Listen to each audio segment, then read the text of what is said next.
रायगडमधील मंगेश काळोखे हत्या प्रकरण मधील अपडेट आता समोर येते। आमदार महेंद्र थोरवेंच्या प्रयत्नाने संतप्त जमाव शांत झालाय।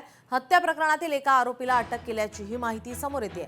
महेंद्र थोरवेंकडून आता पोलिसांना अल्टिमेटम देण्यात आलेला आहे। मंगेश काळोखेंचा मृतदेह ताब्यात घेऊन अंत्यविधी आताच करणार असल्याची माहितीही समोर येते।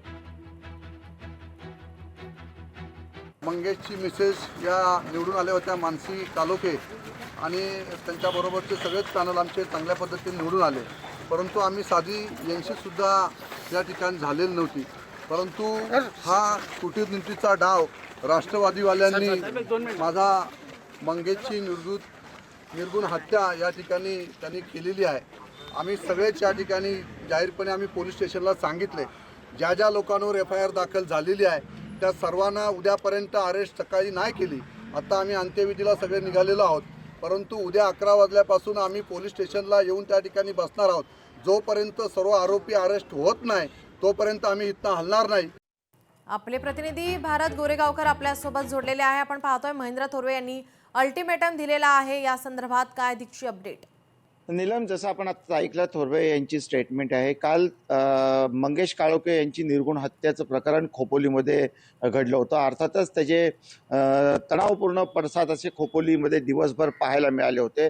हजारोंचा जनसमुदाय हा संतप्तपणे खोपोली पोलीस ठाणे परिसरामध्ये ठिय्या मांडून बसला होता। अनेक वेळा रास्ता रोकोचा देखील प्रयत्न झाला होता। सर्वांची एकच मागणी होती की मंगेश काळोखे यांचे जे मारेकरी आहेत, या घटनेतले जे आरोपी आहेत त्यांना तातडीने अटक करण्यात यावं। खरं तर या सर्व कुटुंबीय असतील, शिवसैनिक असतील, संतप्त जमाव असेल, यांच्यासोबत खासदार श्रीरंग बारणे यांनी देखील चर्चा केली होती, मंत्री भरत गोगावले यांनी देखील चर्चा केली होती।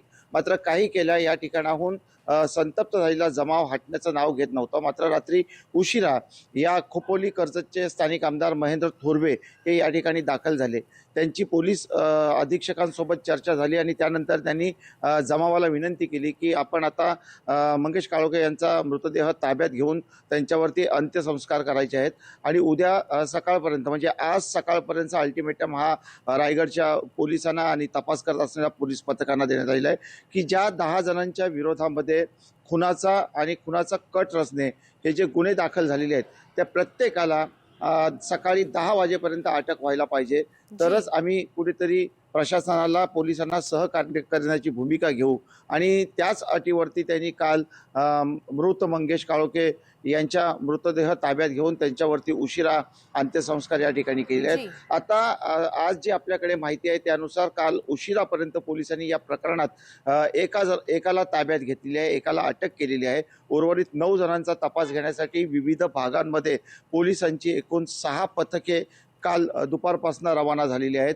स्वतः पोलीस अधीक्षक अंचल दलाल ह्या खोपोलीमध्ये ठाण मांडून बसलेले आहेत। प्रत्येक घडामोडीवरती त्यांचं बारकाईने लक्ष आहे, कारण ज्या पद्धतीचा तणाव निर्माण झाला होता ती परिस्थिती जर पाहिली आणि आंदोलक पुन्हा एकदा जर आज भडकले किंवा आंदोलक जर रस्त्यावरती उतरले तर कदाचित कायदा आणि सुव्यवस्थेचा प्रश्न निर्माण होऊ शकतो। त्यातच आज पुन्हा आमदार महेंद्र थोरवे काय भूमिका घेत आहेत, पोलिसांना सहकार्याची भूमिका घेत आहेत की पुन्हा एकदा संतप्त झालेल्या जमावासोबत स्वतः आंदोलनात उतरतायत, याकडे सर्वांचं लक्ष लागलं आहे। त्यामुळे आता पोलिसांकडनं जी माहिती 10 वाजेपर्यंत आपल्याला प्राप्त होणार आहे किंवा सर्वांना प्राप्त होणार आहे ती महत्त्वाची आहे। या प्रकरणामध्ये काल रात्रीपर्यंत एकाला अटक झालेली आहे।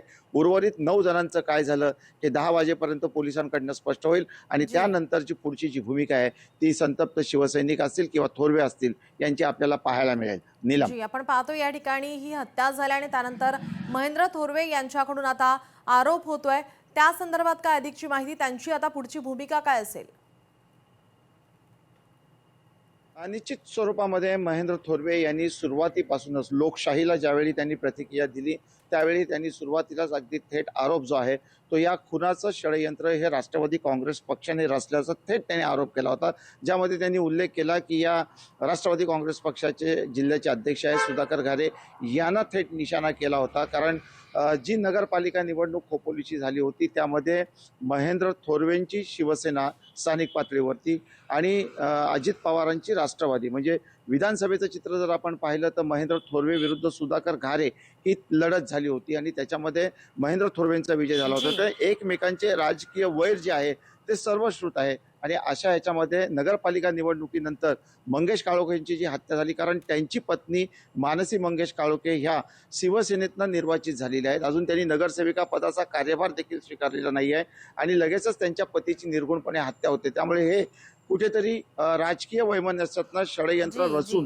ही हत्या केल्याचा जो थेट आरोप आहे तो महेंद्र थोरवेंनी केला आहे. त्यामुळे आता राष्ट्रवादीने मात्र या बाबतीत अद्यापपर्यंत कोणती प्रतिक्रिया जरी समोर आली नसली तरी महेंद्र थोरवे किती आक्रमक राहत आहेत आणि जी. किती पाठपुरावा करतायत हे देखील पाहणं जी महत्त्वाचं राहणार नक्की आहे. त्यांचे लीना. आरोप किती तथ्यहीन आहेत या संदर्भात आपण अपडेट घेणारच आहोत. तुर्तास धन्यवाद आपण दिलेल्या माहितीसाठी.